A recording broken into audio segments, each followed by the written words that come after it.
Hello, everybody. It's Jeremy Mansfield here with, the video that is supposed to come out today is, the season one, game two highlights. Sorry, this is a little bit of a late video. I was just, about to edit it and give you an update on it. I was about to edit and stuff like that because, like, the way that I create it, it's in a format that my basic video editor on my computer doesn't take. So then I had to convert it.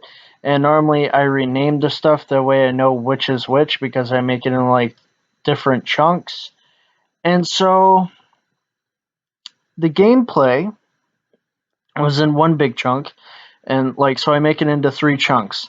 So I put like the scouting first, which is like the first part that you see of me like scouting the opponent, but obviously like I keep saying like if it's gonna be the Bears like facing them next time, or the Vikings or the Lions like the second time, there's gonna be no scouting or whatnot, because of the fact of the matter is like we face them two times in 1 year, and so it'd just be kind of stupid, and more than half of the time the CPU, they don't really trade, to be honest, unless if they have to release people and stuff like that. But we could also look at the transactions that are like bye week to see what the trends are and stuff like that, because our bye week is week 7, which is a week before the um, deadline, which is week 8.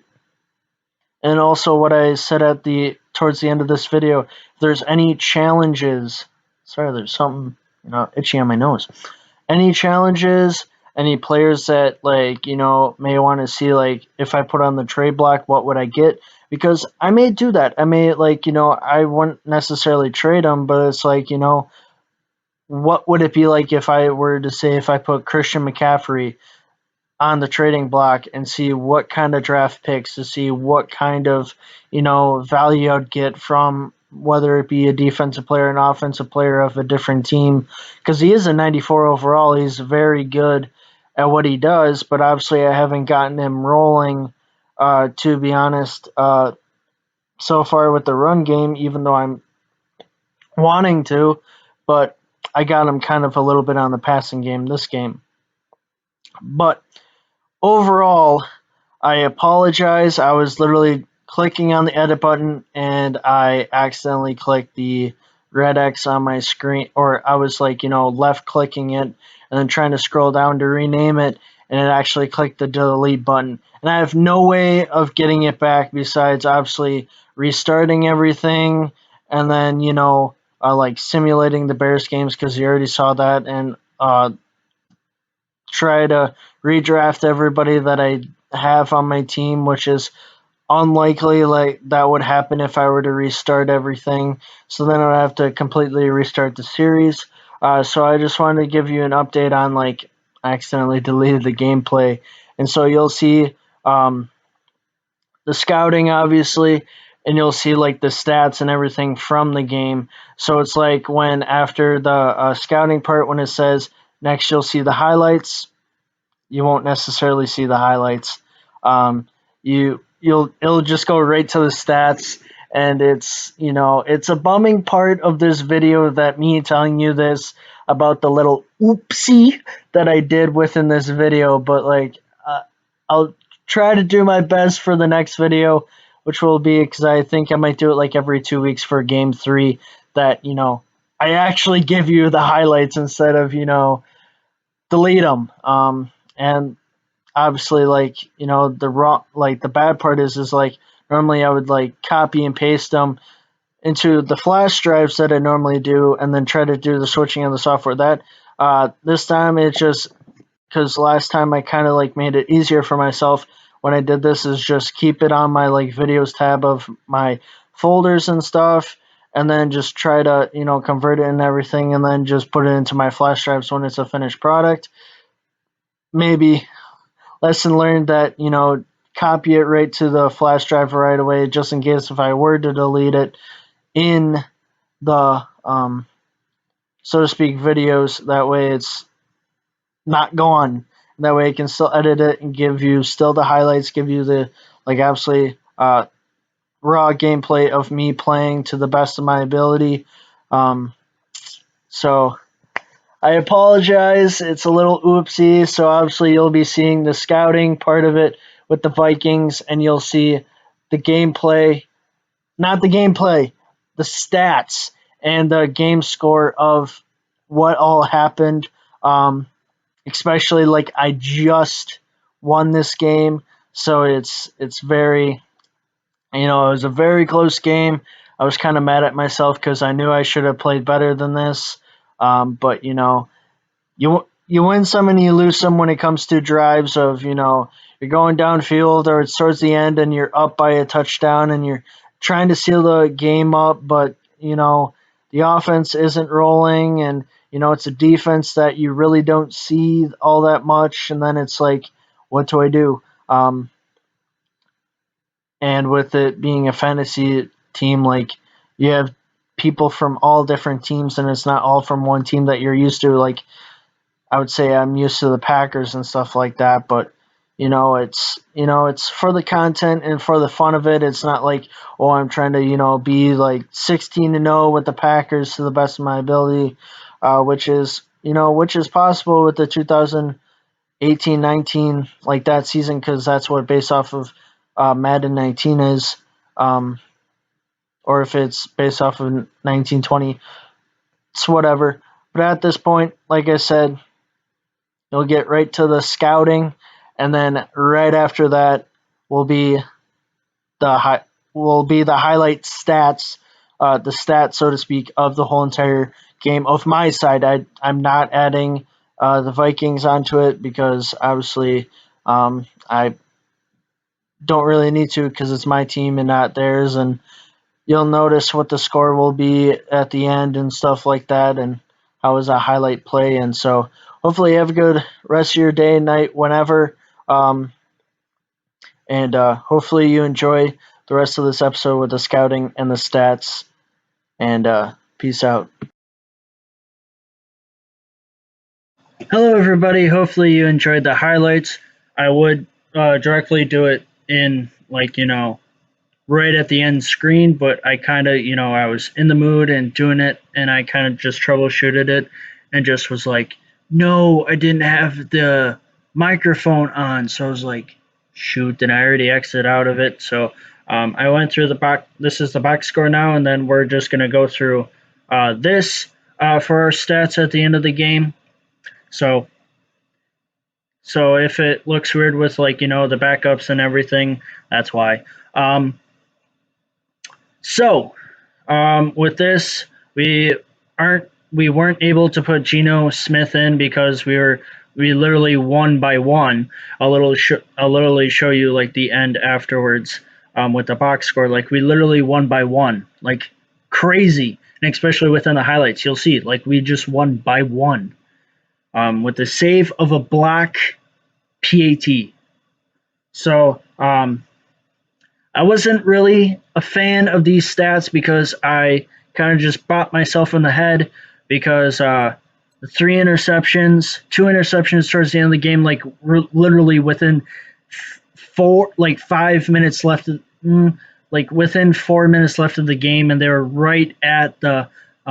I wouldn't even say within four, like within like 3 or 2 minutes within the game, and they were literally right in the red zone as soon as they got the ball.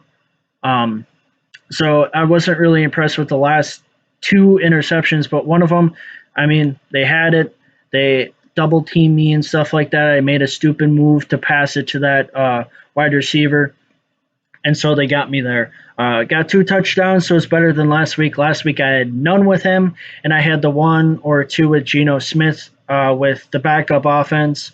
Obviously, we had the starting offense of line and stuff like that, but like with the backup offense and everything, like, we were able to manage to get a touchdown with Geno Smith, and to see what it would be like if all my starters got injured besides like the offensive line and stuff like that. What would I do? And I can work with Geno Smith. So I wasn't really a fan of what we did passing wise, but it got the job done. We won by one, so it did enough to overpower, but I wasn't really a fan of it. Rushing wise, I'm not really a fan of either. I really wanted to rush more, but when they have 93 overall, Deion Lewis as a middle linebacker, they had Clowney as a 92 overall, and then they had Michael Bennett as a 87. The top three defensive players on their team. I wouldn't say in the league because I have like Khalil Mack and he's a 99 overall. But the top three in their team, and two of them being in the box because their base was a 4-3. I really couldn't control it. Like they had a 4-3 and they have a 93 and a 92 like mashed up together. But luckily, I was lucky enough to Clowney was just getting injured like every other minute and stuff like that. So I was giving like space and stuff like that with he's off the field, and we were able to roll. But with Jones, we weren't be able to hold him, and he was getting to our running backs right away and stuff like that. So I'm not a fan of this. I want to keep Christian McCaffrey and Melvin Gordon like chugging along, especially with Christian McCaffrey being a 94 overall and a 90 overall running backs. Like I'm trying to do the best that I can, but like with the defenses that they're giving me, like I really can't do anything. And the only thing I can do is if I, do halfback dives because I have a 91, a 95, and an 85 or 89, 85 to 89-ish guard center combo where my tackles are 77 and 78, so like 77s. So I really can't do anything to the outside because they can't hold anything because more than half of the time the outside maybe has an 80. So we'll see future on with future, matchups when it comes to different defenses and how we have to scout their teams and stuff like that. But obviously, like when it comes to the Bears and the Vikings, I am not going to scout again. It'll just go right to the gameplay. John Kuhn, I tried to give him a touchdown, but they stopped him at the 1, and then I just did, QB sneak and pushed my way in to get that touchdown. Next is receiving. I tried to do a little bit more with the receiving because I really couldn't control the running. Like, if you can't get the running, then you have to pass. And it came to the point where if I can't run, I had to pass, and sometimes I couldn't even pass. So it's like I'm stuck. But I was managed to get, some good plays. I got five for 80, 3 for 45 with Edelman, 2 for 37 with McCaffrey. Because one time they just he was swinged out, no one was guarding him, tossed it to him. He was good for like about a good 20-some yards. Yeah, it wasn't a touchdown like I wish it was, but with their safeties and stuff that were fast enough to pursue them, we got the job done. But I got a touchdown out of them within 10 yards of the touchdown. Michael Crabtree, I tried to pass it to him. They had him pretty nicely. 1 for 12 is what I could get. And then Bubba Watson, I tried to get him more, but he kept dropping it. And then I threw like a lob pass, and the interception happened. So I could have done better, but with their defense and how in real life, like when they have Harrison Smith and Kendricks and someone else, like it may be easier, it may be a little bit, it's like what they're planning on doing, so like their whole defense and stuff like that. So, but overall in general, it's a good matchup. We're gonna face them again, so hopefully maybe we win by a bigger margin for next time. And then blocking don't matter, but defense will look. Anthony led in total tackles, and then Thomas right behind, Geno Atkins and Cameron Hayward all had 5, and then Demario Davis had 4, Khalil Mack with 3, Bentley with 3, Baker with 3, Wake with 2, Barwin with 2, and then Sean Lee with 1, and then 1 down the row. We had 2 interceptions, one by Earl Thomas and then one by Terrence Newman. We had 3 sacks, and it was Geno Atkins, Cameron Hayward, and I believe wake. So it was basically the defensive linemen were able to sack the quarterback at least once. And then punting, we did really good today. We couldn't really get a field goal. I was in with range at least once, maybe close to it.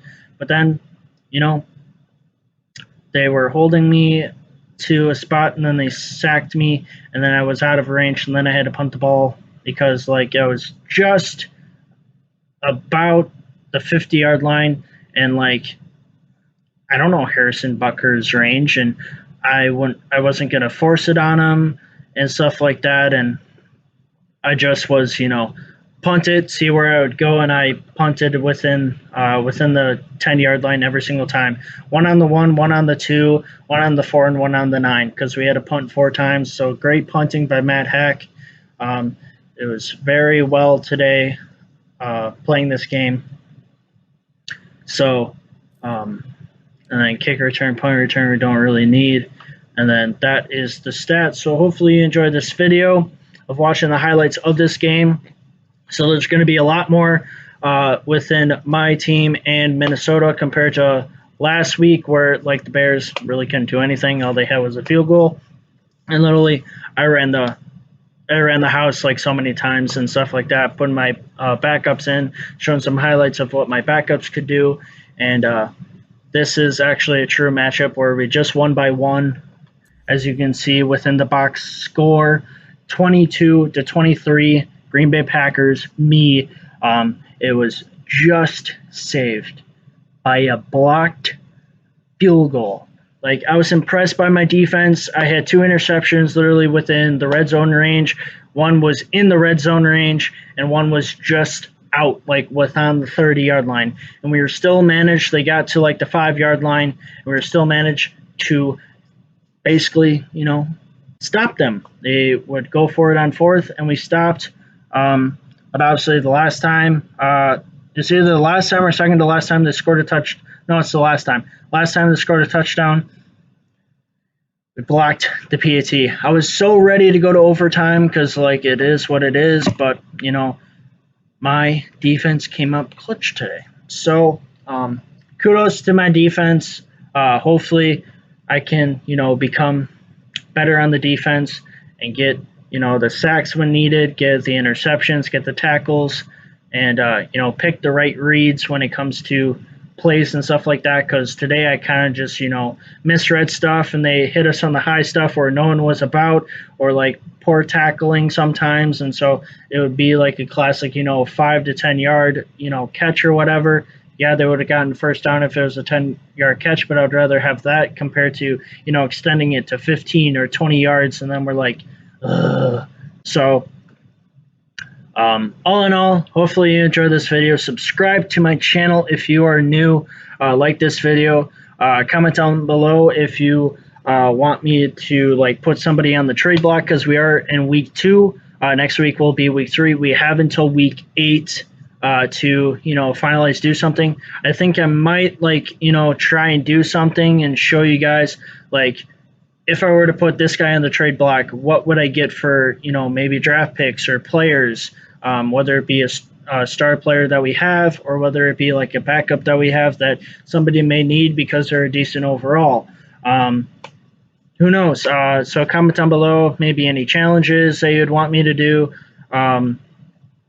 Anyone that maybe you would want me to see if I can trade, if I would get a nice pick, either get a nice pick or get, overall like a good player outcome, value outcome, and then anything overall in general.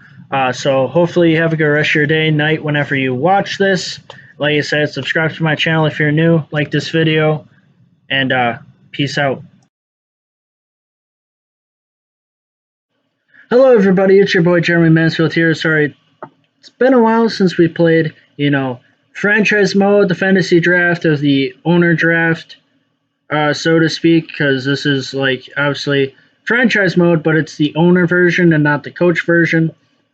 As you can see in front of you, it would be Mike McCarthy, but I decided to make it realistic and cut him loose and stuff like that. And we have this coach, Obviously, I wasn't gonna animate like Matt LaFleur or something like that, but it's whatever I could pick up at that time.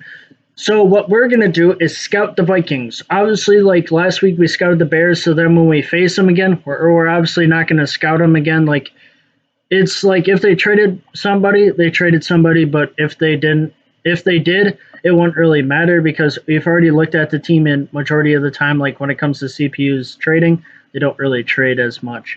Um, so as you can see, my team, we're gonna look at you know the roster of the Vikings, see what they are up to because obviously fantasy draft meaning nobody's on a team. All right, so their starting quarterback is Alex Smith. He's a decent quarterback, and then they got Ryan Fitzpatrick and Davis Webb. So they got two basically decent QBs. You know, Alex Smith being obviously way better than what like his overall rating. I would say like his rating would be at least an 82 or above, because like in real life, like he's spectacular, but I haven't really watched him. So if he has been like down in the dumps before his injury, like I could see why, but I haven't really watched him since he wasn't a part of the 49ers and he got traded, to the Washington Redskins or released and got signed to the Washington Redskins. I didn't really watch him with the Redskins. Um, so, and then Ryan Fitzpatrick, they call him like the Fitz Magic and stuff like that. So he's, a decent quarterback. So they got them too, and then just Davis Webb is to, in case if somebody gets injured, so they have a 3 QB. Their running backs, they got Jordan Howard, that was originally on the Bears at one point, or if he was still. Then you got Jonathan Stewart, Naheem Hines. If I've said his name wrong, I apologize. I may botch some names here or there. And then Alfred Blue. That sums up their, running back. Fullback don't really matter, but it's Zach Line. Wide receiver core. They got T.Y. Hilton, Jarvis Landry, Jarius Wright, Traquan Smith, and then Kevin White. All right. So obviously their best is these two, Jarvis Landry and T.Y. Hilton. So those two are going to be, the duo, just kind of like Adam Thielen and Stephon Diggs. Like they're going to be the duo to watch, so to speak. Tight ends, Antonio Gates, and then Mark Andrews from the Ravens.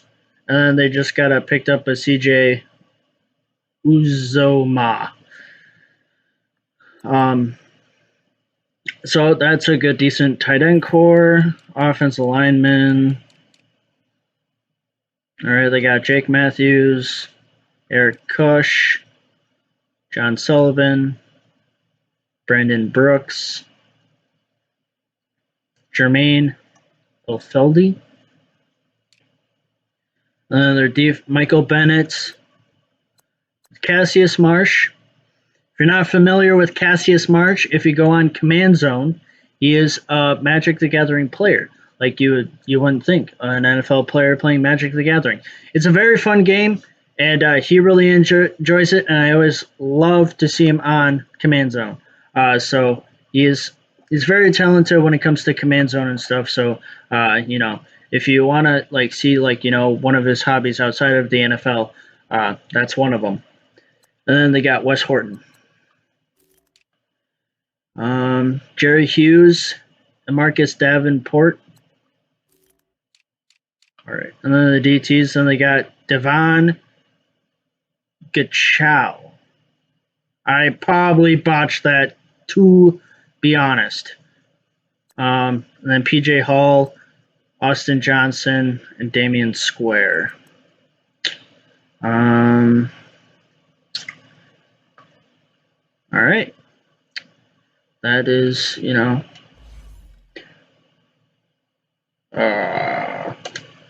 forgot to look at the defensive core. So apologies. Let's go to the defensive core of the Vikings. I accidentally clicked circle. Now, obviously, we know Deion Jones is their starting, decent, middle linebacker. Then you got Whitney Marcilius, and then Ryan Anderson for their left outside. Got Deion Jones, Donald Payne, and Terrence Smith. They got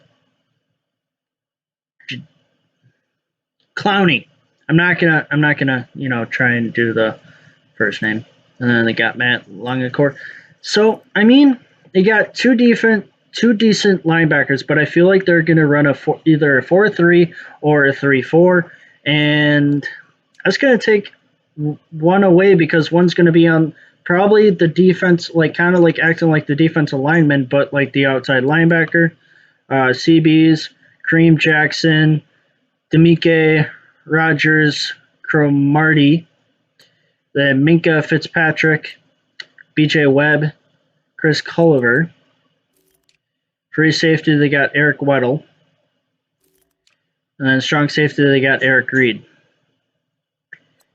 All right. And Ken Zaro and Jordan Berry. All right, so that's their roster, so to speak. So obviously, we're gonna have a tough matchup because the first two are like very top players, and they're on their defensive side of the ball. And then you also gotta add Michael Bennett because he's top three. The top three is Michael Bennett, Deion Jones. My apologies, and then Clowney. It's going to be a tough matchup, but I think their offense, I wouldn't necessarily say slacking, but I feel like with the fact of my defense and everything, I feel like I have a good matchup on this team. My offense may struggle a bit, but also they may struggle a bit because of the outsides of my tackles are 77s, and they got Clowney that could be rushing off the edge. I know my core on the inside, the guards in the center, is good because Yanda is, I believe, the left guard, and he's a 91. And then we got like 85s, close to 90s on the guard in the center. So this is going to be a tough matchup, possibly. Who knows? It may, be like, last week with the Bears where they had decent guys and then we just like end up overpowering because we had like, Khalil Mack and other good aspects within the game, but they also made some decent plays too. And then we just ended up, crushing them over in the end. Obviously, because it was 44-3, I believe. So we definitely crushed them. It was either 44-3 or 44-13. So then, like towards the end of the game, we basically put in our backups as we could, and you'll be seeing the gameplay with the highlights coming up soon after this.